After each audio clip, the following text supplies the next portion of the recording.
Sport, régime de plantain, casier de bière chargé dans des voitures pleines à craquer. Nous sommes à une quinzaine de kilomètres de Yaoundé, la capitale camerounaise. Aussi étonnant que cela puisse paraître, ces victoires ne sont pas destinées à la vente, mais à une cérémonie de dot.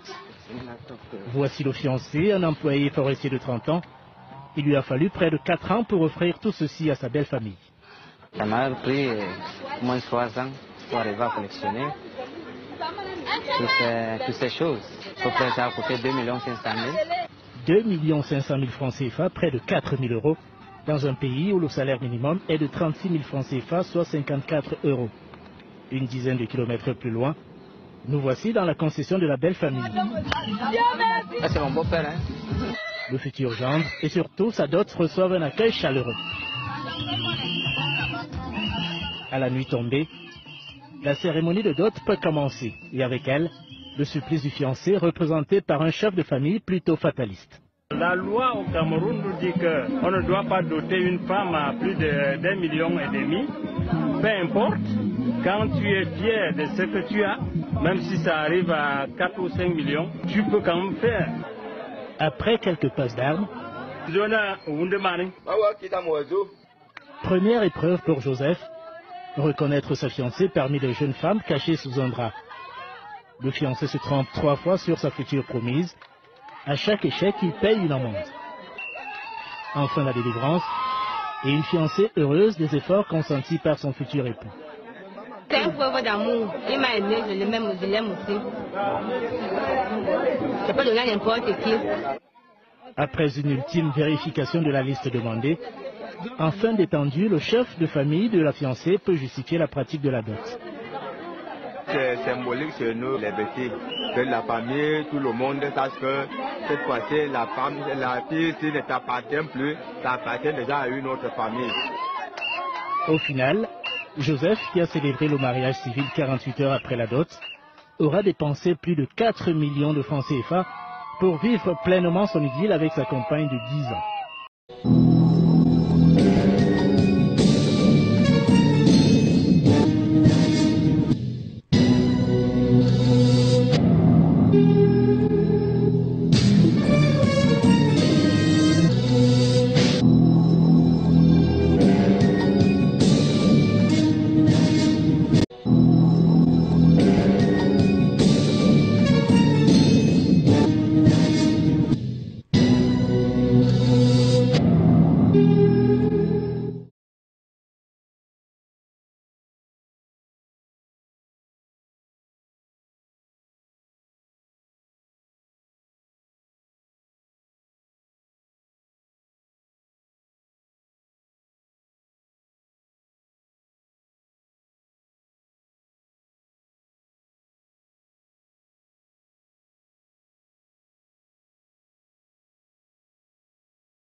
Voilà, mais cette chante, l'homme a vu l'anneau, les bracelets aux mains de sa sœur.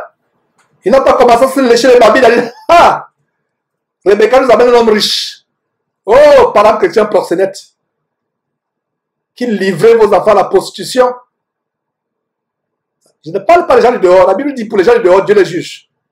Il y a des gens qui disent que vous jugez derrière Jésus-Christ TV. Allez lire 1 Corinthiens chapitre 5. Nous jugeons les gens du dedans. Nous chrétiens, en fait, ce n'est même pas un jugement. Nous nous secouons nous-mêmes, nous nous réprimandons pour être meilleurs. Pour les chrétiens qui m'ont posé la question, est-ce que la dot est biblique? Commencez à lire à partir du verset 30, vous avez la réponse. N'oubliez pas que c'est le premier mariage de l'histoire de l'humanité. Quand il s'agit des parents qui sont impliqués. Mais le tout premier mariage sans parents de l'humanité, c'est celui d'Adam et Ève au jardin d'Éden. Le deuxième mariage, c'est celui de Rebecca et Isaac.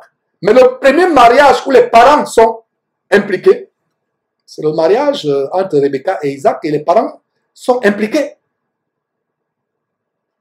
Aujourd'hui, même les chrétiens vendent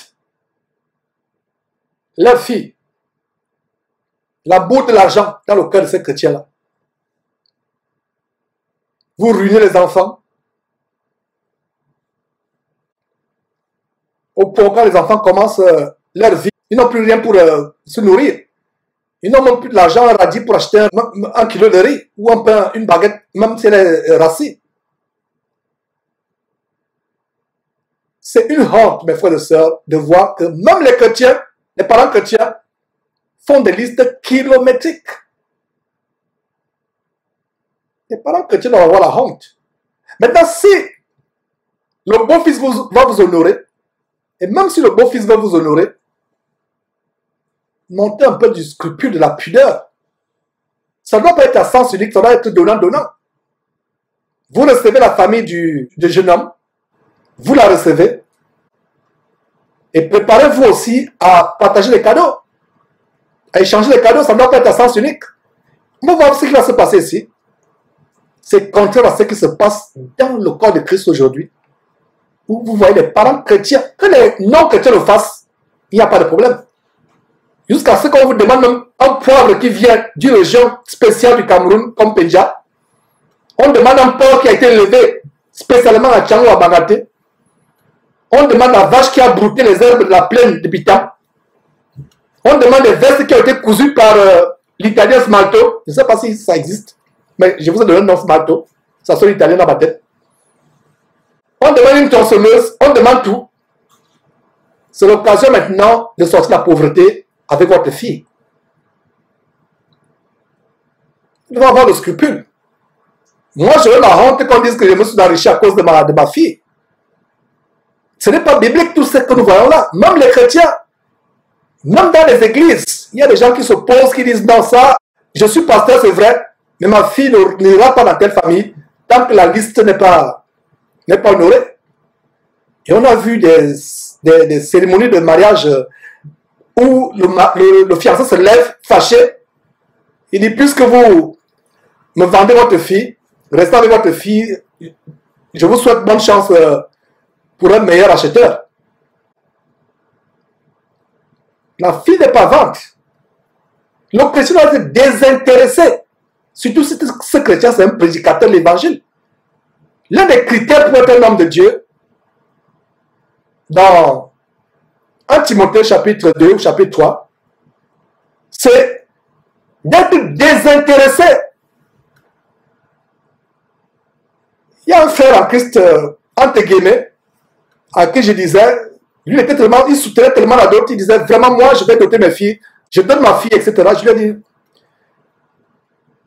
et ce qu'il appelle dot, ce n'est pas ce que nous allons voir tout à l'heure dans quelques versets. C'est une liste kilométrique. Et de forme de liste, c'est un bloc-notes, un cahier, comme cela. Enfin, peut-être j'exagère, peut-être, voilà, le bloc-notes. Cette épaisseur, page après page, on numéro les pages, jusqu'à 100 pages. Il y a les tabacs pour le grand-père, il y a les pipes, il y a ceci, il y a cela. Ce n'est pas pour nous chrétiens, ces choses-là. Un chrétien n'est pas attaché au bien de la terre. Si on vient me dire qu'un frère en Christ a demandé une dot, Quand le cahier est 32 pages, vous voyez un peu les cahiers qu'on utilisait à l'école primaire. On va chez le boutiquier de quoi, on achète le cahier de 32 pages. C'est la liste pour la dot. Pour moi, ce n'est pas un vrai chrétien. Un chrétien est désintéressé. Il y a des parents chrétiens qui bloquent les mariages de leurs enfants, tout simplement parce que la dot kilométrique qu'ils ont imposée n'est pas satisfaite. On va me dire aux enfants, allez attendre. En fait, pourquoi j'ouvre cette parenthèse? C'est pour confronter la cupidité qui a gagné le cœur même des chrétiens. Il y a des chrétiens qui me posent la question, Georges, est-ce que je peux doter ma fille? Je comprends donc par cette question qu'il y a encore des problèmes avec la cupidité. Si tu étais un véritable chrétien qui craint Dieu, tu ne te soucierais même pas de doter ta fille. Ta fille n'est pas une marchandise. Frère chrétien est de l'intégrité. La fille n'est pas l'occasion pour toi d'être riche ou de manger le porc de Tchang que tu n'as jamais mangé ou le bœuf de Yen que tu n'as jamais mangé. Ce n'est pas l'occasion et tu vas manger ça une fois. Mes frères, je ne vous parle des chrétiens, je ne vous parle pas des gens du monde. N'imitons pas les coutumes des nations, imitons la parole de Dieu. Il y a des frères, qu'est-ce qu'on me dit? Mais Georges, je suis dans une famille quand même. Comment on dit mes frères? Mes frères ont doté leur fille, j'ai mangé. Et moi, tu ne veux pas qu'ils mangent aussi? C'est l'occasion pour toi d'enseigner la parole de Dieu à tes frères. De dire que, pourquoi avez-vous mis la cupidité dans votre cœur? Pourquoi vous attachez-vous au bien de la terre? Et beaucoup de frères en Christ ne m'aiment pas quand ils disent ces choses. Même toi qui me suis là, peut-être, tu dis, Georges, là, je suis d'accord avec toi, je suis d'accord avec toi. Ne sois pas d'accord avec moi, sois d'accord avec la parole de Dieu. Montre-moi dans quelle Bible on a vu quelqu'un le cœur rempli de cupidité qui demande une dot démesurée. Quelqu'un va me dire, mais Saül a demandé 100 plus pour la dot de la femme de David. Je vais te répondre, voir comment Saül est fini. Donc tu veux imiter Saül, imite aussi Saül jusqu'à la fin, qui est parti invoquer une magicienne pour lui faire paraître du séjour des morts le cadavre de Samuel. Tu veux imiter Samuel, imite Samuel jusqu'au bout. Imite Samuel jusqu'au bout, imite Samuel jusqu'au bout. Il y a une question d'une sœur. Selon les coutumes africaines, les oncles prennent des décisions concernant la dot de la nièce. Très bonne question. C'est là où les parents chrétiens doivent prendre position dans leur famille. Même si on vous déteste, il n'y a pas de problème. Il y a mes frères au Cameroun, peut-être qu'ils écoutent cette émission en direct ou en différé, ils l'écouteront plus tard. Il dit, chers frères du Cameroun, mes filles ne seront jamais dotées. Je vous le dis déjà clairement. Donc, ne dites pas que j'ai mangé la dot de votre fille. Et si vous allez même à la dot des filles de vos frères, amenez des cadeaux pour qu'ils ne disent pas que vous avez mangé les dots gratuitement. C'est vous qui amenez maintenant les cadeaux. Ma nièce se marie, oh quelle joie qu'elle se marie, amène les cadeaux. Là, ils ne vont pas dire que Georges, tu es venu manger notre cochon de Tchang. Nous, on va manger le cochon de ta fille. Mes filles, si c'est la volonté de Dieu qu'elles se marient, ne seront jamais dotées. Pourquoi? Parce que nous devons montrer aux incroyants notre intégrité dans la parole de Dieu. Et c'est l'occasion pour nous de leur prêcher la parole de Dieu. Dans cette histoire de dot, faites attention. Il y a une question de Clément Oquet. Quelle est la différence entre la dot et la connaissance des parents? Encore cela, c'est la tradition des parents. Nous ne sommes pas en train Il y a la tradition des hommes. Avec Dieu, frère Clément, nous ne sommes pas là pour imiter les coutumes des hommes. Il y a la présentation, il y a une liste pour la présentation. Comme on dit, allez cogner à la porte. Allez faire cela. La Bible nous dit, nous n'imitons pas les coutumes. La Bible dit, les coutumes des hommes sont vanité. Vanité. Et ce message s'adresse aux parents chrétiens. Ça ne s'adresse pas aux parents non chrétiens. Ça ne s'adresse pas aux parents non chrétiens. Je suis en train de secouer les parents chrétiens, nous secouer nous parents chrétiens. Un parent non chrétien ne peut pas comprendre ce qu'il dit. Il va faire. Beaucoup de personnes qui sont passées par hasard là en Afrique vont fermer, ils vont aller chez le Toto, suivre le power. Ils vont dire que non, ce que le gars enseigne là, non, ça, non, alors suivre un peu de power, alors nous amuser un peu, voir comment les gens tombent à gauche à droite, les jambes écartées. Il y a des chrétiens qui vont là pour se délecter un peu, voir les signes des gens. Chaîne de pornographie spirituelle. Ouais. C'est là que vous n'aimez pas cette chaîne. Du moins, vous qui n'aimez pas faire les choses dures. Montrez-moi un verset où, dans la Bible, un homme de Dieu a vendu sa fille avec les richesses. Ça n'existe pas. Il peut avoir l'échange de cadeaux. Mais les parents ne demandent pas. On va voir si les parents de Macron demander quelque chose. N'oubliez pas que c'est le premier mariage, mes frères et sœurs. Venez avec des cadeaux pour accompagner vos filles. Par exemple, mes frères et sœurs, venez avec des marmites, venez avec des biens. Nous devons plutôt aider le couple. Jeunes couples n'ont pas encore de chaises. Achetez par exemple 5 chaises, achetez un canapé, achetez des marmites, achetez une gazinière si vous avez les moyens. Voilà comment ça se passe. Pour qu'ils s'installent. Mais vous le savez, les richesses, groupe électrogène, écran plasma, iPad, iPhone. Même la grand-mère demande l'iPad, elle ne sait même pas comment utiliser Internet, elle demande iPad. Ça vous fait rire, mais on a vu des choses terribles dans les doutes. J'ai vu des gens en ville avec des iPads, ils ont appelé ça iPad. Je veux aussi un iPad. Il n'y a même pas Internet au village, elle veut iPad. Les enfants s'appauvrissent, vous le savez, toute la richesse dans la maison, et ils vont se marier. Chrétien, tu dois avoir honte si tu fais de telles choses. Toi et ton épouse, vous avez fait votre vie. Vous savez, même si vous n'êtes pas riche, vous avez du moins une chaîne dans la maison, une marmite. Les enfants vont se marier. Laissez-les aller se marier. Si vous pouvez les aider, aidez-les. iPad, iPhone, télévision plasma, groupe électrogène, et ça reste chez vous. Les enfants vont ruiner. Est-ce l'amour? C'est terrible.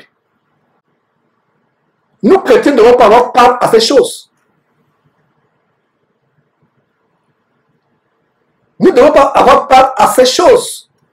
Donc, la question du frère Clément, des présentations, la dot, aller courir la porte, le mariage, c'est un homme et une femme qui décident de vivre comme mari et femme avec l'approbation des parents.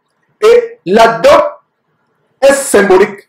Et les parents chrétiens, ce n'est pas eux de demander la dot. Un parent chrétien qui craint Dieu ne demandera pas la dot. Il ne demande pas la dot. On va voir si les parents de Rebecca ont demandé la dot. Voilà notre exemple. Parce que j'ai eu cette conversation avec des frères en Christ. Hein? Des frères en Christ. Apparemment, vous connaissez même qu'ils sont matchés dans la parole de Dieu. Mais à un moment, vous rendez compte que il y a un problème. Ils ont encore l'attachement dans le monde. J'ai eu cette conversation avec des frères. C'est pour ça que j'insiste. Et vous savez, quand tu es chrétien, il n'y a pas de débat. Maintenant, faire un débat sur la dot. Il y a des églises où on fait le débat sur la dot. Non, la Bible est là. Vous avez un débat de quoi? Montrez-moi un verset où un disciple de Jésus-Christ, en mariant ses enfants, a demandé qu'on apporte des richesses. A imposé a imposé quoi que ce soit. Et si toi, parent chrétien qui m'écoute, à supposer que ta fille chrétienne, à supposer que ta fille, va en mariage chez un autre chrétien, parce que nous, on ne peut pas permettre à nos enfants d'épouser les non-chrétiens, comme nous on a vu dans cet enseignement. Mais à supposer que toi, papa chrétien, tout comme moi qui te parle, tu acceptes que ta fille épouse un chrétien, mais dans la famille, toute la famille n'est pas convertie, le seul qui est converti dans cette famille, un véritable chrétien, et tu ne demandes pas la dot, je vous assure que tu n'as pas besoin d'ouvrir la Bible, rien que ton attitude de ne pas accepter la dot, ou de ne pas imposer, de ne pas imposer la dot. C'est ça la plus grande prédication. Ils vont dire que on n'a jamais vu un homme de Dieu comme cela. Rien que ça, ce geste-là serait une prédication. Maintenant, s'ils apportent des cadeaux, prenez encore ces cadeaux et distribuez encore entre vous et dans la famille qui est venue. Ils n'en reviendront pas. Qu'est-ce que nous sommes en train de développer là depuis? En fait, c'est l'amour du monde, l'amour des biens, la cupidité, l'envie, la convoitise. Voilà le problème. Imaginez qu'une famille vient cogner à la porte, ici à Houston, dit que Georges, on veut Rebecca, l'avant-dernière. Ils viennent avec des camions qui s'alignent. Ils disent qu'on est venu avec l'argent pour votre fille. On aime bien ses faussettes. On va l'épouser. Voilà les camions qui sont là. Je vais faire exactement comme le serviteur a fait. Même s'il faut que les camions soient garés là. Mais après, si c'est la volonté de Dieu, nous avons encore partagé tout ça. Il va dire prenez nous et prenons tout, donnons aux enfants. Voilà. Donnons aux enfants. Et il y a Béji Bengan, qui salue au nom de Jésus-Christ, qui nous donne un verset sur YouTube, Marc 7:8, les hommes ont abandonné les commandements de Dieu pour observer les traditions des hommes. Bonne contribution, Bergie. Voilà. Il y a Jennifer Rosa qui dit, Georges, répondez-moi, je voudrais savoir que se passe-t-il si le père est musulman et la mère est chrétienne et la mère est d'accord pour le mariage, mais le père n'est pas d'accord. Les maris peuvent-ils, etc. Jennifer, le chef de la famille, c'est le père. Il faut comprendre cela. Bonne question. Dans beaucoup de coutumes africaines, c'est le matriarcat, c'est-à-dire que c'est les oncles et la mère qui prennent les décisions. Donc c'est la mère et les oncles maternels qui prennent les décisions. Le chef de la famille, c'est le père. Le père, le chef de la famille. Le père, c'est le chef. En fait, si la famille est chrétienne, il comprendrait que la décision vient du père. Mais dans une famille où la mère est chrétienne, le père est musulman, même nous chrétiens, nous comprenons que la décision vient du père. C'est le père, le chef de famille. Et il y a une question aussi que quelqu'un a posée. Georges, tu as dit que le mariage, c'est quand un homme et une femme décident d'être ensemble avec l'accord des parents. Mais si les parents ne donnent pas l'accord, qu'est-ce qu'il faut faire? Voilà une question qui montre que vous n'avez pas bien compris que quand c'est la volonté de Dieu, comprenez très bien ça, vous n'avez pas bien compris ce qu'il y a avant. Première chose, Genèse chapitre 24, verset 12, demandez si c'est la volonté de Dieu. Le cas d'un père qui s'oppose, qui refuse, qu'est-ce que c'est que devant Dieu? La Bible ne dit-elle pas que le cœur du roi est comme un courant d'eau dans la main de l'Éternel? Il incline là où il veut. C'est comme une rivière. Dieu veut que la rivière tourne à droite, la rivière va tourner à droite, gauche, elle va tourner à gauche. Qu'est-ce que le cœur d'un père? Donc, si le père n'est pas d'accord, la mère n'est pas d'accord, posez-vous des questions. Posez-vous des questions. Est-ce que c'est vraiment la volonté de Dieu? Je ne vais pas dire des choses ici pour faire plaisir à qui que ce soit. C'est la parole de Dieu que j'enseigne. Parce que nous sommes mariés dans la précipitation, sans passer par les principes qui sont dans ce passage. Dans ce chapitre 24. 1. Demandez à Dieu, dans la prière, une épouse ou un épouse, lorsque vous êtes homme ou femme. 2. Demandez un si. L'avez-vous fait? On s'empresse de se marier, il n'y a pas eu de si. Et plus tard, vous dites que les parents ne sont pas d'accord. Et si les parents ne sont pas d'accord après votre mariage, parce qu'il y a eu des frères qui sont mariés, peut-être reçu les parents n'étaient pas d'accord, mais après, les parents sont d'accord. Je connais un couple qui s'est marié à l'insu des parents. Quand le père a su, le père a été rempli d'une joie terrible. Le fils est le chouchou du beau-père maintenant, c'est-à-dire du père de la fille. Voilà un signe qui peut être fâché pendant un temps que, comment vous avez peut-être, bon, je parle des gens, peut-être vous qui êtes dans l'étranger, vous êtes en Europe, au Canada, aux États-Unis, vous êtes mariés, c'est un peu difficile quand les parents sont en Afrique, parce que avoir le consentement des parents quand ils ne sont pas face à face, c'est difficile, surtout quand vous avez les parents qui ne sont pas sur Internet, ou YouTube, etc., pour les convaincre. Même si par le passé, vous avez commis l'erreur de vous marier sans avoir l'accord des parents, assurez-vous que par la suite, les parents vont donner leur accord. Mais s'ils ne donnent toujours pas leur accord, il y a un problème. Maintenant, ça remonte à ce que j'ai dit. Est-ce que c'est vraiment la volonté de Dieu que vous soyez mariés? Parce que c'est la volonté de Dieu, même si vous êtes mariés, même s'il n'y avait pas l'accord avant, si c'est la volonté de Dieu, plus tard, ils vont donner leur accord. Et c'est même un signe de Dieu que vraiment, ils ont donné leur accord. Donc, nous étions sur la dot. La dot, c'est qu'on appelle dot, la dot. En Afrique, les Africains disent dot. Les Français disent dot, les Africains disent la dot. Mes frères, un chrétien véritable ne va pas vendre sa fille. Si les parents du garçon qui viennent épouser, qui viennent prendre votre fille en mariage, amènent 10 conteneurs de vivre le bien, qu'ils soient choqués par votre caractère chrétien. Ne vous empressez pas seulement, c'est seulement les Bibles que vous dites, vous brandissez, vous êtes chrétien. Montrez que vous êtes chrétien dans les attitudes.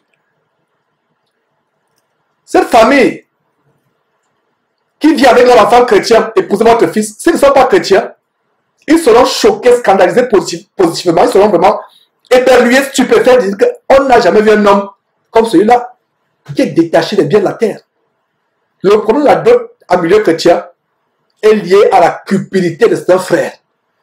Les frères qui ont compris la parole de Dieu, la doctrine de Jésus-Christ, ne vendront pas leur enfant, leur fille, n'accepteront pas des dons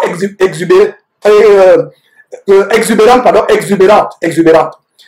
On va voir les parents de Rebecca qui n'ont rien demandé. Vous ne demandez pas.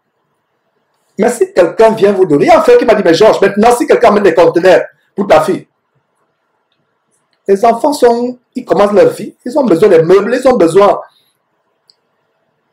d'un réchaud pour leur cuisine, des marmites, ils ont besoin de ça, ils ont besoin de commencer leur famille. Ils ont plus besoin des choses que nous. Mon épouse et moi, on a eu la grâce, par nos emplois, de pouvoir avoir les choses nécessaires pour notre vie. Et même au-delà, les jeunes enfants, ils commencent à perdre leur vie. C'est le mauvais cœur de la méchanceté. C'est même la sorcellerie. Que les non-chrétiens fassent cela, qu'ils le fassent. Benga a dit tout à l'heure, vous avez le verset de Marc tout à l'heure, Marc chapitre 7, verset 8, qui dit, les hommes abandonnent les commandements de Dieu pour observer les traditions des hommes. N'imitons pas les traditions des hommes. Un véritable chrétien ne va pas imposer la dot. Mais il y a des chrétiens, et même des pasteurs, qui sont là, comme ça, de famille au milieu. Il a oublié la Bible. La Bible est sous la chaise. Il est là. Il a non, pas sur la chaise, il a laissé la maison. C'est lui maintenant dans le conseil de famille. La ruse dans le cœur, il dit, ah, vous savez, mon fils, moi, je ne parle pas. Je suis pasteur, c'est vrai, mais je ne parle pas. Chez nous, c'est les parents de ma mère de ma femme qui vont parler. Il le briefe subitement qu'il est pasteur, il parle. Ça, c'est la ruse. Non, c'est pas la ruse, c'est l'amour du monde. La dot n'est pas pour les chrétiens. Nous ne demandons pas. La famille vient avec les cadeaux. Ils doivent être choqués par notre caractère chrétien. C'est là ils vont dire que vraiment, c'est la première fois qu'on voit quelqu'un qui est insensible aux richesses. Continuez à vous attacher aux biens de la terre. Vous allez doter vos enfants. Si les biens de la terre ne vous disent plus rien, on amène tout un bateau. Le bateau, on a tiré le bateau jusqu'à la ruelle de votre maison, en face de la maison pour décharger tout. Il n'y a pas de problème. C'est pour les enfants. C'est des cadeaux symboliques. Alors on fait les cadeaux symboliques justement qu'on a donné aux parents. Ne dites pas que j'invente. Ne grincez pas les dents en disant que ce gars-là, vraiment, il a que le gâteau de plan. Si tu avais des plans de dos, va vendre ta fille si tu veux. Mais c'est la preuve que tu es encore un chrétien charnel. L'amour du monde, la cupidité dans le cœur. Tu attaches bien la terre, à la poussière. Le cochon qui va se retrouver, le cochon de Baganté, qui va se retrouver 3 jours après dans une fosse septique. Continuons mes frères. Vous qui n'êtes pas habitués à Jésus-Christ TV, vous ne pouvez pas comprendre votre frère Georges. Je dis des choses crues. Secouez les gens. On revient dans notre bon sens.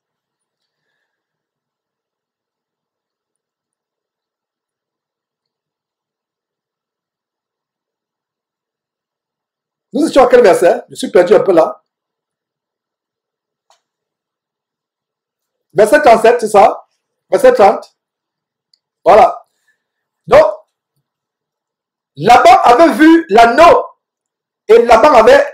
On va voir comment Laban va vouloir tricher Jacob. Malgré le fait que Laban avait dans le cœur de vouloir abuser les gens. Mais même là, il comprend que non. Ça, c'est le mariage, ça n'a rien à voir. C'est vrai que plus tard, il y a des gens qui vont me dire, mais Georges, Laban a imposé une terrible dot à Joseph, à Jacob. Pendant 14 ans, Jacob sera à son service. 7 ans pour Rachel, 7 ans pour Léa. Il y a des gens qui vont me dire. Mais plus tard, vous allez voir que Laban avait aussi des gris-gris pour invoquer ses dieux, c'était la fin. Vous avez déjà la réponse, n'est-ce pas? Donc Laban n'était pas dans la volonté de Dieu. Donc n'imitez pas les gens qui ont des téraphins sur lesquels ils invoquent des divinités étrangères. C'est les gens comme ça que vous voulez imiter. Imitez Abraham. Et vous comprenez que le mariage entre Rebecca et Isaac était un mariage selon Dieu.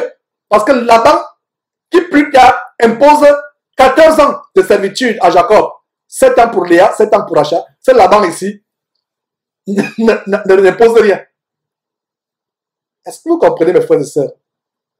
Quand le mariage est approuvé par Dieu, selon les voies de Dieu, vous allez même dans une famille, la famille ne vous demande rien. Maintenant, c'est à vous d'honorer les parents. Mais il y a des chrétiens là qui sont chiches. Comment on dit au Cameroun? Chiches, qui veut dire égoïste. Oui, égoïste, effectivement, qui vont dire ah, Georges, c'est bien ce que tu dis, donc je n'ai même plus besoin de sortir l'argent pour aller honorer mes beaux-parents. Non. On a vu Abraham, suivons aussi l'exemple d'Abraham, qui lui-même se prépare. Honorer vos parents, n'allez pas les mains vides. Les parents ne vous ont rien demandé. Un parent chrétien ne devra rien vous demander. Mais vous, en tant que chrétien, en rendant visite à votre beau-père, vous n'allez pas aller les mains vides. Est-ce que vous comprenez? C'est un détail aussi que j'allais oublier. Mais je vais entendu ce que j'ai précisé cela. Honorer père et mère. Cette femme-là qui va te procurer du plaisir de donner des enfants plus tard, elle vient d'une famille. Tu dois honorer ses parents. Toi-même, tu dois te proposer. Même s'ils ne sont pas chrétiens. Même si moi, je dis, Georges, je n'imposerai jamais le dos pour mes filles. Mais si quelqu'un vient avec des choses pour m'honorer, je vais tout simplement dire, ça c'est pour les enfants. Et si c'est tellement excessif, partagez ça à ceux qui sont venus. Si c'est la nourriture, vous mangez ensemble. Vous vous réjouissez ensemble. Donc, nous étions sur la dot. La dot, c'est qu'on appelle dot, la dot. En Afrique, les Africains disent dot. Les Français disent dot, les Africains disent la dot. Mes frères, un chrétien véritable ne va pas vendre sa fille. Si les parents du garçon qui viennent épouser, qui viennent prendre votre fille en mariage, amènent 10 conteneurs de vivre le bien, qu'ils soient choqués par votre caractère chrétien. Ne vous empressez pas seulement, c'est seulement les Bibles que vous dites, vous brandissez, vous êtes chrétien. Montrez que vous êtes chrétien dans les attitudes. Cette famille qui vit avec leur enfant chrétien, épousez votre fils, s'ils ne sont pas chrétiens, ils seront choqués, scandalisés positivement, ils seront vraiment éperlués, stupéfaits, disent qu'on n'a jamais vu un homme comme celui-là, qui est détaché des biens de la terre. Le problème de la dot en milieu chrétien est lié à la cupidité de certains frères. Les frères qui ont compris la parole de Dieu, la doctrine de Jésus-Christ, ne vendront pas leur enfant, leur fille, n'accepteront pas des dons exubérantes. On va voir les parents de Rebecca qui n'ont rien demandé. Vous ne demandez pas. Mais si quelqu'un vient vous donner, il y a un frère qui m'a dit, mais Georges, maintenant si quelqu'un met des conteneurs pour ta fille, les enfants ils commencent leur vie, ils ont besoin des meubles, ils ont besoin d'un réchaud pour leur cuisine, des marmites, ils ont besoin de ça, ils ont besoin de commencer leur famille. Ils ont plus besoin des choses que nous. Mon épouse et moi, on a eu la grâce, par nos emplois, de pouvoir avoir les choses nécessaires pour notre vie. Et même au-delà, les jeunes enfants, ils commencent à perdre leur vie. C'est le mauvais cœur de la méchanceté. C'est même la sorcellerie. Que les non-chrétiens fassent cela, qu'ils le fassent. Benji, Benga a dit tout à l'heure, vous avez le verset de Marc tout à l'heure, Marc chapitre 7, verset 8, qui dit, les hommes abandonnent les commandements de Dieu pour observer les traditions des hommes. N'imitons pas les traditions des hommes. Un véritable chrétien ne va pas imposer la dos. Mais il y a des chrétiens, et même des pasteurs, qui sont là, conseil de famille, au milieu. Il a oublié la Bible. La Bible est sous la chaise. Il est là. Il a non, pas sur la chaise, il a laissé la maison. C'est lui maintenant dans le conseil de famille. La ruse dans le cœur, il dit, ah, vous savez, mon fils, moi, je ne parle pas. Je suis pasteur, c'est vrai, mais je ne parle pas. Chez nous, c'est les parents de ma mère de ma femme qui vont parler. Il le briefe subitement qu'il est pasteur. Ça, c'est la ruse. Non, c'est pas la ruse, c'est l'amour du monde. La donne n'est pas pour les chrétiens. Nous ne demandons pas. La famille vient avec les cadeaux. Ils doivent être choqués par notre caractère chrétien. C'est là ils vont dire que vraiment, c'est la première fois qu'on voit quelqu'un qui est insensible aux richesses. Continuez à vous attacher au bien de la terre. Vous allez doter vos enfants. Si les biens de la terre ne vous disent plus rien, on amène tout un bateau. Le bateau, on a tiré le bateau jusqu'à la ruelle de votre maison, en face de la maison pour décharger tout. Il n'y a pas de problème. C'est pour les enfants. C'est des cadeaux symboliques. Quand on fait les cadeaux symboliques, justement, qu'on a donné aux parents, ne dites pas que j'invente. Ne grincez pas les dents en disant que ce gars-là, vraiment, il a que le gâteau de plan. Si tu avais des plans de dos, va vendre ta fille si tu veux. Mais c'est la preuve que tu es encore un chrétien charnel. L'amour du monde, la cupidité dans le cœur. Tu attaches bien la terre, à la poussière. Le cochon qui va se retrouver, le cochon de Baganté, qui va se retrouver 3 jours après dans une fosse septique. Continuons mes frères. Vous qui n'êtes pas habitués à Jésus-Christ TV, vous ne pouvez pas comprendre votre frère Georges. Je dis des choses crues. Vous secouez les gens. On revient dans notre bon sens.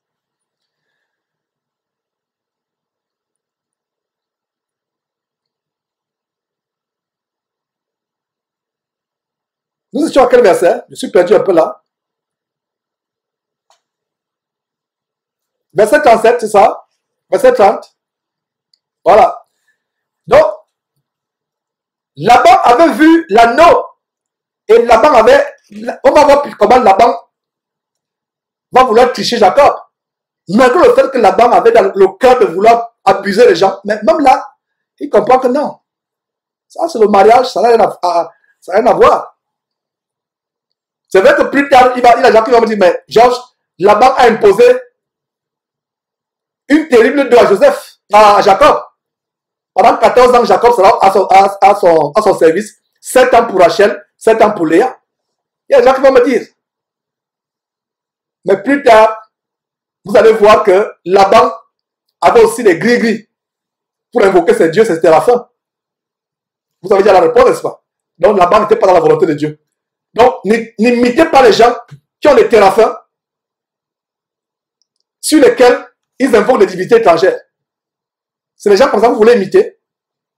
Imitez Abraham. Et vous comprenez que le mariage entre Rebecca et Isaac était un mariage selon Dieu. Parce que Laban, qui plus tard impose 14 ans de servitude à Jacob, 7 ans pour Léa, 7 ans pour Rachel, c'est Laban ici, n'impose rien. Est-ce que vous comprenez, mes frères et sœurs? Quand le mariage est approuvé par Dieu, selon les voies de Dieu, vous allez même dans une famille, la famille ne vous demande rien. Maintenant, c'est à vous d'honorer les parents. Mais il y a des chrétiens là qui sont chiches. Comment on dit au Cameroun? Chiches, qui veut dire égoïste. Oui, égoïste, effectivement, qui vont dire ah, Georges, c'est bien ce que tu dis, donc je n'ai même plus besoin de sortir l'argent pour aller honorer mes beaux-parents. Non. On a vu Abraham, suivons aussi l'exemple d'Abraham, qui lui-même se prépare. Honorer vos parents, n'allez pas les mains vides. Les parents ne vous ont rien demandé. Un parent chrétien ne devra rien vous demander. Mais vous, en tant que chrétien, en rendant visite à votre beau-père, vous n'allez pas aller les mains vides. Est-ce que vous comprenez? C'est un détail aussi que j'allais oublier. Mais je vais encore de ce que j'ai précisé cela. Honorer père et mère. Cette femme-là qui va te procurer du plaisir de donner des enfants plus tard, elle vient d'une famille. Tu dois honorer ses parents. Toi-même, tu dois te proposer. Même s'ils ne sont pas chrétiens. Même si moi, je dis, Georges, je n'imposerai jamais le dos pour mes filles. Mais si quelqu'un vient avec des choses pour m'honorer, je vais tout simplement dire, ça c'est pour les enfants. Et si c'est tellement excessif, partagez ça à ceux qui sont venus. Si c'est la nourriture, vous mangez ensemble. Vous vous réjouissez ensemble. Mes frères et sœurs, il y a même des parents qui mettent le mariage en suspens. Ils prennent le mariage en otage. Ils disent que tant que la robe qu'on a demandé, la télévision qu'on a demandé, le groupe électrogène qu'on a demandé n'est pas encore acheté, nous mettons en suspens. Le mariage est pris en otage. C'est comme cela kidnapper quelqu'un, on demande la rançon, venez payer avant qu'on libère. Donc le mariage est devenu une rançon, on kidnappe le mariage, on dit venez d'abord payer, on met en suspens. Mes frères et sœurs, ça c'est pas pour nous les chrétiens. En fait, pour le monde, c'est ok. C'est ok, c'est leur coutume, c'est leur coutume. Nous, quand notre coutume aujourd'hui, c'est la Bible notre coutume. Est-ce que vous comprenez, chers chrétiens, que la coutume devient ta Bible? La Bible devient ta coutume. Voilà, c'est simple.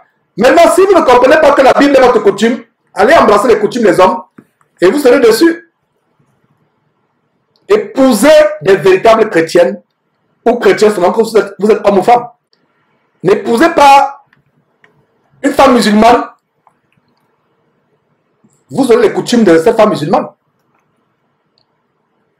Et pour des enfants qui sont véritables chrétiens, mais venant des familles où les parents ne sont pas chrétiens, c'est encore beaucoup plus compliqué.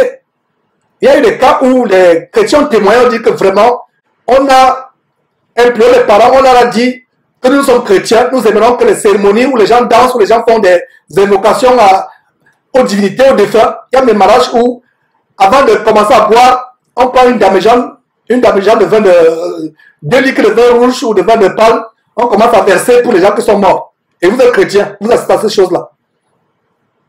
C'est-à-dire que c'est toute cette tradition-là, et beaucoup de chrétiens, vraiment, assistent à cette tradition.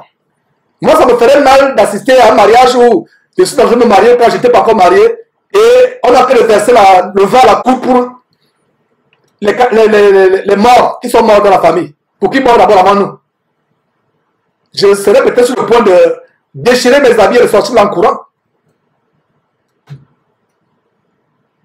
À un moment, votre intégrité dans la foi, votre fermeté doit montrer à mener les parents à comprendre qu'avec vous, il faut bien respecter votre foi chrétienne. Et là, j'évoque un peu le côté des cérémonies. Je vais évoquer plus tard, en profondeur plus tard, plaise à Dieu.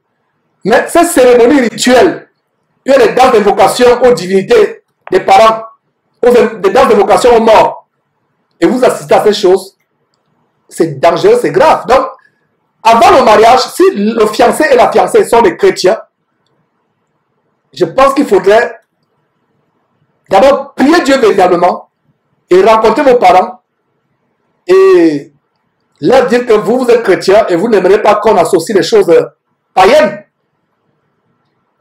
des rituels ésotériques dans votre mariage. Et c'est compliqué parce que les parents vont vous dire que vous êtes chrétien, mais nous avons une famille et la famille élargie. Et si vous êtes encore en Afrique, c'est beaucoup plus grave. Heureux êtes-vous, vous qui êtes européens ou américains. Parce qu'en Afrique encore, c'est grave. On n'épouse pas seulement quelqu'un, c'est toute sa famille que vous épousez. Et non seulement la famille, c'est les traditions que vous épousez. Ça devient beaucoup plus compliqué. Ça devient beaucoup plus compliqué. Je ne sais pas si on peut continuer, s'il y a Des questions? Je vais... Donc, si on verset 30, voilà, verset 30, et si on peut évoluer, on tourne en rond depuis un certain temps, mais c'est pas mauvais. C'est bon parce qu'il faut vraiment asseoir. C'est les questions que beaucoup de gens posent. Et je ne savais pas que cette émission allait prendre cette tournure. Je pensais que c'était seulement l'enseignement. Mais je pense qu'il faut répondre à ces questions. Voilà. Verset 33. Puis, il lui servit à manger et dit, je ne mangerai point avant d'avoir dit ce que j'ai à dire, dit Laban. Verset 34. Alors, il dit, je suis serviteur d'Abraham. L'Éternel a comblé de bénédictions mon Seigneur qui est devenu puissant. Ah, c'est un parent chrétien. Ah, il est puissant. Ah, la donne là sera. Ce n'est pas un cahier de 32 pages. C'est un bloc de 400 pages qu'on va amener comme d'autres. Regardez, mes frères et sœurs, je titille notre bon sens de chrétien. Voilà, l'Éternel a comblé de bénédictions mon Seigneur qui est devenu puissant. Il n'a pas dit, ah, il est quoi? Il est puissant. Ah, la donne là, ça va barrer, ça va chauffer. Il lui a donné des brebis et des bœufs. Quoi? Des brebis et des bœufs? Combien? 1000, 5000, 10 000? De l'argent et de l'or. Quoi? L'argent, l'or? Aïe, aïe, aïe, ça va barrer. Les serviteurs et les servantes, des chameaux et des ânes. Serviteur bavard, quelqu'un lui dit, mais toi aussi, tu parles trop. Tais-toi un peu. Qui t'a demandé tout cela? Ah, c'est dans les familles africaines. Vous qui êtes en Europe, frères européens, vous ne pouvez pas comprendre ce qui se passe en Afrique quand les gens doivent aller doter leur fille. C'est toute une diplomatie. Il y a des gens destinés à parler. Il y a des gens qui disent, toi, tu parles trop, tu ne dois pas parler. Il y a certains qui doivent parler, certains qui ne parlent pas. Il y a tout un arrangement, un protocole. On sait que tu es trop coloreux. On sait que toi, tu es pacifique, tu es diplomate. On va prendre celui qui est diplomate.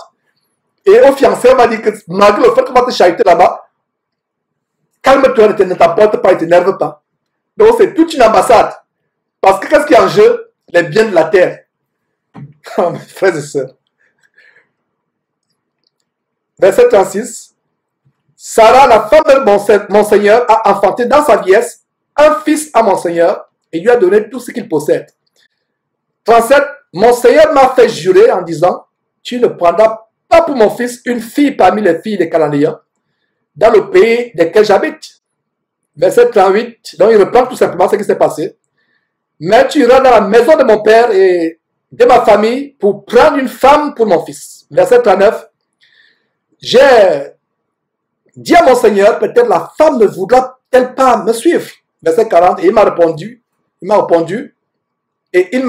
l'Éternel, devant qui j'ai marché, enverra son ange avec toi. Donc, il n'a oublié rien de tout ce que son Seigneur lui a dit. C'est comme s'il avait mémorisé mot après mot. Mes frères, pas comme si c'était, il avait mémorisé mot après mot tout ce qu'Abraham lui a dit. Et il répète, quel serviteur fidèle. Sommes-nous arrivés à ce niveau de mémoriser la parole de Dieu, les commandements de Dieu? Le défi est tellement grand. Venant d'un serviteur d'Abraham, pas Abraham lui-même, mais son serviteur. Et il m'a répondu, l'Éternel devant qui j'ai marché enverra son ange avec toi et fera réussir ton voyage et tu prendras pour mon fils une femme de la famille et de la maison de mon père. Verset 41. Tu seras dégagé du serment que tu me fais quand tu auras été vers ma famille si on ne te l'accordait pas. Donc regardez aussi comment l'accord de la famille est important si on ne te l'accorde pas. Voilà un verset qui nous montre que l'accord des parents est important. Si on ne te l'accorde pas, tu seras dégagé du serment que tu me fais. Verset 42. Je suis arrivé aujourd'hui à la source et j'ai dit, Éternel, Dieu de mon Seigneur Abraham, si tu daignes faire réussir le voyage que j'accomplis, voici, verset 43, je me tiens près de la source d'eau, je me tiens près de la source d'eau, et que la jeune fille qui sortira pour puiser, à qui je dirai, laisse-moi boire, je te prie, un peu d'eau de la cruche, et qu'il me répondra, verset 44, bois toi-même, et je puiserai aussi pour tes chameaux, que cette jeune fille soit la femme que l'Éternel a destinée au fils de mon Seigneur.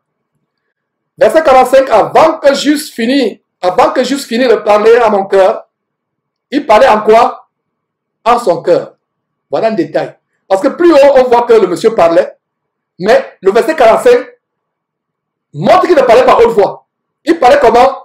En son cœur. Donc, quand vous lisez la parole de Dieu, ne vous précipitez pas à prendre des conclusions en disant que, ah, mais Georges, tu nous as dit que quand nous avons des choses tellement importantes à demander à Dieu, demandons dans nos cœurs, ne parlons pas haute voix de peur que Satan n'envoie un oiseau qui va emporter les paroles. Voilà la preuve que ce monsieur parlait dans son cœur. Donc, quand vous lisez la parole de Dieu, lisez jusqu'à la fin, vous aurez la révélation de ce que je venais de dire tout à l'heure, à savoir que ne parlez pas haute voix quand vous demandez un signe à Dieu. Satan qui a écouté votre parole, votre prière peut venir vous donner le signe et vous allez croire que ça vient de Dieu. Les choses importantes, les prières importantes, parlez dans votre cœur, priez dans votre cœur, même pas voix basse, dans votre cœur. C'est ce qu'il a fait, verset 45. Quel homme spirituel ce serviteur? Avant que j'eusse fini de parler à mon cœur, voici Rebecca est sortie, sa cruche sur l'épaule, elle est descendue à la source et a puisé. Et je lui ai dit, donne-moi à boire, je te prie. Verset 46, elle s'est empressée d'abaisser sa cruche de dessus de son épaule. Et elle a dit, bois, et je donnerai aussi à boire à tes chameaux. J'ai bu, et elle a aussi donné à boire à mes chameaux. Verset 47, je l'ai interrogé, donc c'est la scène encore, nous lisons tout simplement. Je l'ai interrogé et j'ai dit, de qui es-tu fille? Elle a répondu, je suis fille de Bethuel, fille de Nacor et de Milka. J'ai mis l'anneau à son nez et les bracelets à ses mains. Verset 48, puis je me suis incliné et prosterné devant l'Éternel. Et j'ai béni l'Éternel, le Dieu de mon Seigneur Abraham, qui m'a conduit fidèlement afin que je prisse ou que je prenne la fille du frère de mon Seigneur pour son fils. Verset 49, et maintenant, si vous voulez user de bienveillance et de fidélité envers mon Seigneur, déclarez-le-moi, sinon déclarez-le-moi et je me tournerai à droite ou à gauche. C'est-à-dire pour retourner vers son maître Abraham. Verset 50. Laban et Bethuel répondirent et dirent, c'est de l'Éternel que la chose vient. Nous ne pouvons te parler ni en bien ni en mal. Voilà comment, quand quelque chose vient de Dieu, même le cœur des incroyants est touché. Voilà la preuve. Il a été exaucé, il a demandé un signe à Dieu et tout s'accomplit selon sa prière et selon la foi d'Abraham, qui a dit que l'ange de Dieu sera avec toi, ton voyage va réussir. Verset 52, lorsque le serviteur d'Abraham, verset 51, d'abord, voilà, dans verset 51, voici Rebecca devant toi, prends et va. Voici Rebecca devant toi. Attends là-bas un instant, on va convoquer la famille. Il faut qu'on se réunisse pour voir la liste de la note. Non! Voici Rebecca devant toi, prends et va. Il y a eu une fête, il y a eu une festivité. Il n'y a rien eu de cela. Si ma fille se mariait, je n'ai pas besoin qu'il y ait de fête. On peut faire la fête tous les jours. Vois ma fille heureuse, vois mes enfants heureux, vois mon beau-fils. Entretien bien ma fille, prends soin de ma fille. Regardez, il n'y a pas eu de festivité. Rendre visite à votre fille plus tard, 6 mois, 1 an après, votre fille vous prépare un grand festin, vous reçoit avec votre beau-fils. C'est un festin, c'est une joie. Si vous programmez une fête pour votre mariage, vous n'avez pas péché. Vous n'avez pas péché. Mais vous n'avez vraiment pas besoin de ça. Voilà. Un étranger qui vient, qui se pointe, il comprend que ça vient de Dieu. Bethuel et Laban dit, voilà, Rebecca, prends, parle avec elle. Incroyable, mes frères et sœurs. Est-ce que nous lisons la même Bible? Est-ce que nous voulons être des chrétiens qui retournent à la Bible ou des chrétiens qui veulent vivre selon les traditions humaines? On commence à faire des projets pour les robes, la robe de mariage. Il me faut 2 nus. Le jour du mariage, c'est le jour où le monde entier voit les parties cachées 2 nus. Les seins.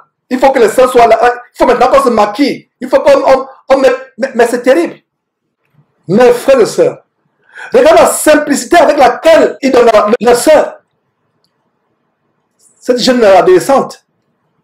Dès qu'ils ont compris que la fête vient de Dieu, voici Rebecca. Mais après, par la suite, pardon, ils vont demander le consentement de Rebecca. Mais on dit, non, là voilà, tu peux la prendre. Aujourd'hui, toutes sortes de cérémonies. Il faut que la femme ait un dos nu ce jour-là. Ah, je vais mettre mon dos nu. Il faut que les gens voient bien mon dos nu là, mes seins qu'on voit. Tu montres tes seins à tout le monde. Allez voir les mariages des chrétiens il y a 50 ans, les mariages des chrétiens aujourd'hui. Je parle des chrétiens. Depuis qu'on a commencé cette émission, je ne m'adresse pas aux musulmans, aux non-chrétiens, aux bouddhistes, aux athées. Cette émission est pour des chrétiens. C'est terrible.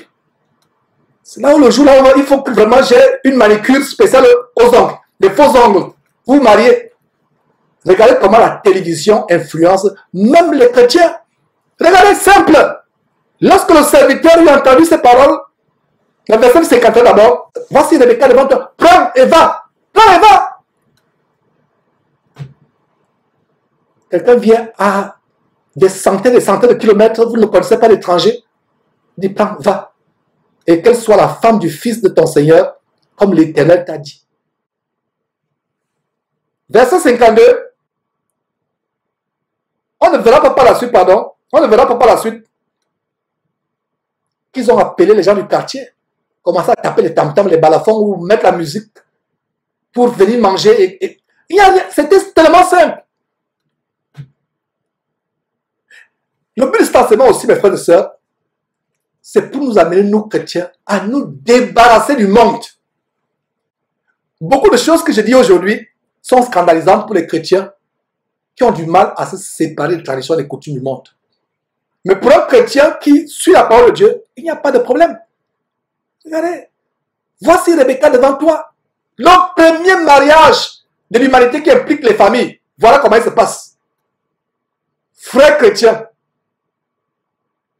sœurs chrétiennes, voilà comment le mariage se passe. Si tu veux faire le mariage des enfants. Même les mariages chrétiens, il y a quelques années, ici à Houston, j'ai été invité à un mariage de chrétiens. Les parents du côté de la fille et du côté du père sont chrétiens. Mais il n'y avait rien de chrétien. Depuis l'organisation jusqu'à la soirée. On fait semblant de mettre des musiques religieuses. Après, c'est toutes sortes de... permettez-moi l'expression de saloperie. Musicales et autres. On fait plaisir aux amis du monde. Pour nous chrétiens, on n'a plus des amis. Il n'y a pas de dire que mes collègues ou mes amis ou les gens de la famille. Non. Les gens de ma famille savent que je suis radical en Christ Jésus. Ils ne peuvent même pas s'amuser avec moi. Ils savent que je suis radical. Dans mon décès de ma mère il y a quelques mois, environ 6 mois quand ma mère est décédée, j'ai eu une confrontation avec ma soeur, mais elle a compris que ce frère-là, lui, c'est un vendu à Jésus-Christ. Le cercle doit être ceci, la robe doit être cela, il faut qu'il y ait un chapeau. Je lui ai fait un cours biblique ce jour-là. Elle a regretté de m'avoir appelé. On a fait ceci. La banderole doit être... On parle aujourd'hui de dot. Les adieux plus tard, on parlera aussi des funérailles des chrétiens. Il faut une banderole. Il faut ceci, il faut cela. Le tape à l'œil. Un chrétien ne fait pas le tape à l'œil. Même les musulmans nous dépassent. Quand tu meurs, c'est fini. Tu meurs, c'est fini. Qu'est-ce qu'il y a? Moi, Georges, parmi l'équipe de Jésus qui est avec qui actuellement au studio, il y a mon épouse qui est à côté, qui entend, qui suit depuis le studio. Si c'est moi qui la dévance, il n'y a pas cette cérémonie-là. Il n'y a rien. C'est tout. Même avec un grand enveloppe, c'est fini. Ce que j'attends le retour de Jésus-Christ. La veste là, elle ne sera pas sur mon corps. Ma chère épouse, tu es au studio, tu m'entends. Non, pas de veste. Emballé avec un drap, on t'enterre, c'est fini. Quelqu'un a fait ceci, quelqu'un a fait cela, toutes sortes. Et il faut d'abord que je mette mes parents en garde. Il ne faut pas que ma femme, si c'est moi qui la dévance, si c'est moi qui la dévance, tant que Jésus-Christ, si Jésus-Christ ne devient pas chrétien, si c'est moi qui la dévance, comme la femme va souffrir. C'est pour ça que ces choses, c'est mieux de mettre ça par écrit, que ne tentez pas d'embêter mon épouse si c'est moi qui la précède. Ne n'embêtez pas. Les traditions, ceci, traditions, cela. On m'a dit que c'était un homme important. Ah, c'était une maman importante, on ne va pas faire quand même, sachant ma mère, on va dire que oh, c'était une maman importante. On ne va pas faire un deuil comme si c'était, n'est-ce pas, n'importe qui. Attends, vous voyez la vanité. Et j'ai des parents qui sont, j'ai des frères qui sont chrétiens. Ils étaient impliqués à fond la caisse, comme on dit, dans ce deuil. Ils me suivent depuis le Cameroun. Ils savent que je ne badine pas quand il s'agit de ma foi chrétienne. Puis sais-je vous communiquer mon radicalisme? C'est pour ça qu'on dit que le gars là, c'est Al-Qaïda pour Christ. Un Al-Qaïda chrétien. Oui, dites tout ce que vous voulez. Al-Qaïda chrétien. Daesh chrétien. Je préfère être intègre. Tout ce que nous développons là, nous prenons des heures pour développer cela. En fait, c'est quoi? Le chrétien aime le monde. Le match vu. C'est-à-dire, le deuil, il y a une photo sur YouTube où quelqu'un a un deuil. Ses mains ont peut-être 5 ou 10 plats. Il a les plats remplis. Et quelqu'un a mis une photo, quelqu'un a mis un commentaire en disant que voilà à quoi ressemble quelqu'un qui va au deuil d'une personne qui est morte lui devant de l'argent. Les deuils, c'est l'occasion de festoyer, l'occasion de toutes sortes d'extravagances. Le Saint-Esprit m'amène avec beaucoup de simplicité de vous exposer ces choses. Beaucoup de personnes vivent ces choses dans les familles. Si c'était que moi, ma mère aurait été enterrée selon le standard que j'ai enseigné, je lui ai enseigné avant qu'elle ne meure. La simplicité, la vie n'est rien. La plus grande chose qui va nous arriver, c'est quand nous ressusciterons des morts et allons à la rencontre de Jésus dans les airs, ayant revêtu un nouveau corps. Ce nouveau corps-là, aucun costume, aucune robe de défunte. C'est même un blasphème de vouloir comparer avec la gloire du corps qu'on aura. Voilà ce à quoi nous languissons. On vous enterre avec les lingots d'or. D'autres on enterre avec les chaînes, les bijoux, les trucs. D'autres on crée des chambres. Je m'adresse aux chrétiens. Les chrétiens doivent se débarrasser de l'amour du monde. Des choses de la terre. Nous parlons de la deuil aujourd'hui, c'est aussi le deuil. Tout ça des extravagances. Et j'ai des parents chrétiens, mes petits frères, grands frères, grandes sœurs, petites sœurs, sont soi-disant des chrétiens qui vont dimanche dans leurs assemblées. Mais quand il s'agit de faire des choses, c'est le monde qu'on imite. Il y a un problème. N'imitons pas le monde. Ne vivons pas sur les coutumes du monde. C'est ça qu'on trouve que le gars là, il est bizarre. Qu'est-ce qu'il nous enseigne? Il nous enseigne un évangile nouveau. À partir d'aujourd'hui, chrétien, n'aimez pas les choses du monde. La personne qui est morte est morte. Tout ça, c'est le match vu. Ah, notre fils était quand même un docteur aux États-Unis. On ne va pas l'enterrer n'importe comment. La simplicité. Comment a-t-on enterré le Fils de Dieu après sa mort? Le savez-vous? Emballé dans quoi? Son corps inerte est recouvert en quoi? Un linceul blanc. Linceul, il n'y avait même pas une caisse. Il n'y avait rien. Maintenant, si vous voulez votre cercueil, est-ce que vous avez péché? Si vous, d'avance, vous écrivez vos dernières volontés, un beau cercueil en zinc ou en bronze ou en cuivre ou en or, ce n'est que la manifestation de l'amour du monde. Vous n'avez pas compris que rien, cette terre-là. Le meilleur cercueil en bois qui plus tard sera rongé par les vers. C'est la demeure des vers de terre. Même si vous mettez comme les gens de plus en plus, le caveau est bétonné, cimenté, vous ne pouvez pas mettre ça à l'abri des eaux de pluie. Ils vont s'infiltrer, il y a la poussière. Vous ne pouvez pas mettre à l'abri. Même si vous serez comme à un moment, il peut y avoir un éboulement de terre plus tard. Un éboulement de terre peut faire que même ce caveau que vous avez fait s'ouvre. Et même le ciment. Regardez des maisons, même une maison que vous construisez, une maison en béton. À un moment, il y a des fissures, je ne sais pas comment on dit, en anglais on dit crack. Des fissures au mur. Même le caveau que vous avez enterré, la personne est en béton armé, il y aura des fissures. Ces fissures, l'eau va entrer. Et si l'eau commence à entrer, l'eau va entraîner la terre, la boue et tout, et tout. Tout ça, c'est zéro, c'est rien. L'amour du monde. Regardez, verset 51, on dit, voici Rebecca, devant toi, prends Eva. Qu'elle soit la femme du fils de ton Seigneur. Il n'y a pas eu de bonbons. Il n'y a pas eu de fête. On n'a pas festoyé. Soyons simples. Si c'est la volonté de Dieu que mes enfants se marient,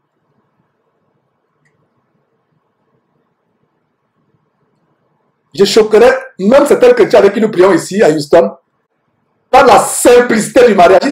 Et c'est même pas la première fois qu'on choque, les gens me disent, mais non, là vous exagérez quand même.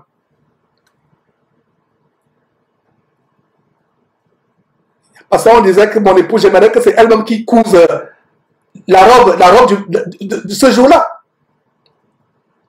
Et si c'est elle qui doit couvrir sa robe, elle n'est pas une couturière professionnelle, donc imaginez-vous la robe simple que la fille aura ce jour-là. Mais mes frères, le monde passe. Maintenant, vous qui avez fait les mariages mimling, les mariages tabalés, c'est où maintenant? Vous avez dit que genre, c'est toujours sur Facebook, les gens peuvent venir voir et on se vante. Continuons. Verset 52. Lorsque le serviteur d'Abraham eut entendu la parole, il dit, merci Laban, merci Bethuel. C'est ça que vous lisez? C'est ça qu'il a dit? Non. Il ne remercie pas Bethuel, il ne remercie pas Rebecca, il ne remercie pas Laban. Il remercie qui? Dieu. Cet homme-là, vraiment, mes frères et sœurs, en préparant cette émission, je ne savais pas à quel point un serviteur pouvait nous faire honte, nous chrétiens. Certains parmi nous seraient empressés de couvrir Laban et Bethuel de bisous. Oh, merci, merci, merci, merci, merci, merci. Non. Il ne regarde pas Laban, il ne regarde pas Bethuel. Je regardais la télévision, une vidéo sur YouTube il y a quelques jours, où le président des États-Unis, Donald Trump, signait une loi contre la drogue. Et il y avait une personne, une jeune femme nord-américaine, qui a été invitée à la Maison Blanche. Elle ne pensait pas que de sa vie, elle pouvait être à la Maison Blanche. Elle a été libérée de l'accoutumance à cette drogue terrible. Le nom importe peu. On me dit du côté de la régie que c'est opioïde, effectivement. Opioïde. Elle a été délivrée de la drogue et le président et tout son staff et les grandes firmes pharmaceutiques voulaient prendre le crédit, voulaient faire comme si c'est eux qui étaient derrière sa délivrance. La femme est venue, elle a commencé par remercier Dieu qui l'a délivrée de l'accoutumance de cette drogue. Elle a fini et à la fin, le président est venu l'interrompre. On l'a poussé, on l'a mis à côté. Le président est venu l'interrompre très diplomatiquement. À même temps que ça m'a affligé de voir comment on stoppe une femme à la Maison Blanche qui rend grâce à Dieu. Ce n'était que Dieu. Elle n'a même pas dit merci au président. Elle n'a pas dit merci aux institutions qui l'ont encadré. Elle a dit, je remercie Dieu qui m'a sauvé de la voie de la mort, qui a coupé l'accoutumance à la drogue. Elle a commencé par cette parole. C'est la dernière parole par laquelle elle a fini avant que le président vienne la pousser pour l'écarter du micro. J'ai vu des choses venant des hommes politiques. Mais ça m'a... J'ai dit, voilà, cette femme-là, elle n'a pas été impressionnée par la Maison Blanche. Elle est allée dire au monde entier, et on suivait ça en direct. Il y a des élections dans quelques semaines, donc tout ce qui concerne Donald Trump, c'est presque toute l'Amérique qui suit. Donc toute l'Amérique la suivait, je la suivais, c'était en live. Elle est venue rendre grâce à Dieu publiquement. Toutes les télévisions américaines et même du monde transmettaient cela en direct. J'aime la chair de poule, je vous parle de ça. Elle est venue dire merci devant les grands de la terre. Dieu m'a sauvé de ça. Plus tard, Donald Trump était obligé de mentionner aussi Dieu à la suite de son discours. Je fais la parenthèse, il n'y a pas de politique derrière Jésus-Christ TV. Mes frères, voilà un homme, un serviteur. De qui a-t-il appris cela? Il ne s'agit pas d'Abraham ici, il s'agit de son serviteur. Voilà un homme qui a vu comment chaque fois qu'Abraham recevait une bénédiction, première chose, merci Seigneur. Rendons grâce à Dieu pour toutes choses. C'est à notre égard la volonté de Dieu en Jésus-Christ. Première personne à remercier quand vous avez une bénédiction, une délivrance, un miracle, Dieu. Mais les pasteurs vampires comme Oto vont vous dire que c'est eux, venez. Vous avez eu un enfant démoniaque au demeurant en passant. Il vous dit venez, dis merci après avec des enveloppes. Incroyable. Et vous continuez à aller dans ces abattoirs spirituels, dans ces mouroirs qui mènent en enfer. Verset 52. Lorsque le serviteur d'Abraham eut entendu leurs paroles, il ne dit pas merci à là-bas. Qu'est-ce qu'il dit? Il se prosterna en terre devant l'Éternel. Voilà, il dit merci à l'Éternel. Verset 53. Jusqu'à ce niveau, on ne lui a rien demandé. Le verset 51, la décision est déjà prise. Voilà notre fille, amène-la. Maintenant, c'est le serviteur lui-même qui sort les objets d'argent, des objets d'or et des vêtements qu'il donna à Rebecca. Il donna à qui? À Rebecca. Oh, parents chrétiens. Si d'autres il y a, c'est pour les gens qui se marient. Parce que quand Rebecca devait aller avec ses objets, ça devait être les objets pour son ménage, son foyer avec Isaac. Regardez les détails. Il donna à qui? À Rebecca. Il y a des familles où on ruine le fiancé. Ils partent, on ne leur donne rien, même pas une aiguille. On avoue que chrétien qui continue à faire ces choses. Voilà comment il sort des choses. Il donne d'abord à qui? À Rebecca. Il fit aussi de riches présents à son frère et à sa mère. De riches présents. On lui a demandé quelque chose? Non. Je vous pose une question, vous qui me suivez. S'il n'avait pas donné ces choses, ça aurait causé un problème à leur mariage? Non, puisque au verset 51, il avait déjà dit. Voilà, prends et va. Donc ça veut dire que la mère et le frère sont même surpris. Ils sont surpris. Ils ne s'attendaient pas à voir tout cela. Mais qu'est-ce qu'ils ont fait aux serviteurs la veille? Ils ont logé ces chameaux, les serviteurs, leur ont donné à manger, leur ont donné de l'eau pour se laver. Mes frères, si un chrétien me pose encore, qui a suivi cette enseignement, me pose encore la question sur la dos, quelqu'un ici à Houston qui se disait un chrétien, j'ai eu une vive discussion avec lui. Il n'est plus avec nous à Houston. J'ai eu une vive discussion sur la dos. À un moment, il dit, bon, Georges, si toi tu ne vas pas doter tes filles, ça c'est ton problème. C'était une vive discussion. Et j'ai aussi eu des lettres venant des églises de Côte d'Ivoire avec le frère Tébéli. Ce débat a été aussi soulevé aussi à Abidjan. Les frères d'Abidjan ont écrit par l'entremise du frère Tébéli à l'exemple, disent que mais vraiment frère, nous sommes divisés ici sur le sujet là-dedans. Avons-nous plusieurs Bibles ou avons-nous une seule Bible? Voilà la Bible. Voilà la Bible. Et le serviteur sortit des objets d'argent, des objets d'or et des vêtements qu'il donna à Rebecca. Il fit aussi de riches présents à son frère et à sa mère. Verset 54. Après quoi, il mangeait et but. Voilà. Il mangeait et but, lui et les gens qui étaient avec lui. Et quand il dit qu'il mangeait et but, ne me dites pas que Georges, voilà, tu as dit qu'il n'y avait pas de fête.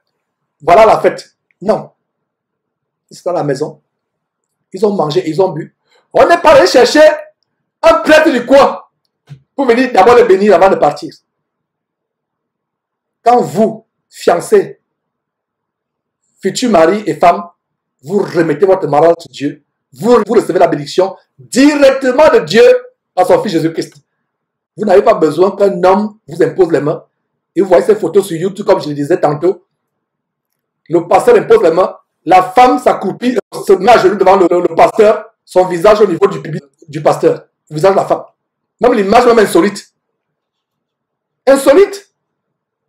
Pour vous montrer que, vraiment, qu'est-ce qui arrive aux chrétiens? En fait, il y a des gens qui disent, Georges, vraiment, on sent que tu es irrité. Ça m'irrite, parce qu'ils me disent, frère, lisons la Bible. Lisons la Bible. Ils ne mangeaient pas parce qu'il y a une fête. Et il n'y a rien de mentionné ici qu'ils sont allés voir un prêtre maintenant pour bénir. Après quoi, ils mangeaient et burent, lui et les gens qui étaient avec lui. Et ils passèrent la nuit. Le matin, quand ils furent levés, le serviteur dit, laissez-moi retourner vers mon Seigneur. Verset 55, le frère et la mère dirent, on t'a donné notre fille hier, mais on a réfléchi la nuit. La dos n'était pas suffisante. Ce que tu t'as donné là vraiment, en fait, il faut qu'on te donne une dos. C'est ça que vous lisez. J'espère que vous avez la bonne Bible 8 secondes. Ce n'est pas ça que vous lisez. Ce qui est écrit, c'est quoi? Le frère et la mère dirent, que Que la jeune fille reste avec nous quelque temps encore, une dizaine de jours, ensuite tu partiras. Tu partiras. Il n'y a pas de dot, il n'y a pas de cérémonie, il n'y a rien. Verset 56, il a répondu, ne me retardez pas, puisque l'Éternel a fait réussir mon voyage. Laissez-moi partir et que j'aille vers mon Seigneur. Mes frères et sœurs, la question qu'on peut se poser, pourquoi le serviteur n'a pas attendu 10 jours? C'est tout à fait légitime que les parents restent encore avec leur fille. D'ailleurs, ils ne vont plus la voir jusqu'à sa mort. Ils ne vont plus la voir. Pourquoi ils ne restent pas 10 jours encore? En raisonnant ainsi, on peut dire que le serviteur aussi, quel empressement, quel zèle. Mais vous allez comprendre que ce zèle n'est pas par hasard. Oh, la régie. Nous avons un problème technique, mes frères et sœurs. Je pense qu'on va l'arranger d'ici un mois, ce problème d'interruption tous les 20 minutes. Il n'y a pas de problème. On va continuer dans quelques secondes.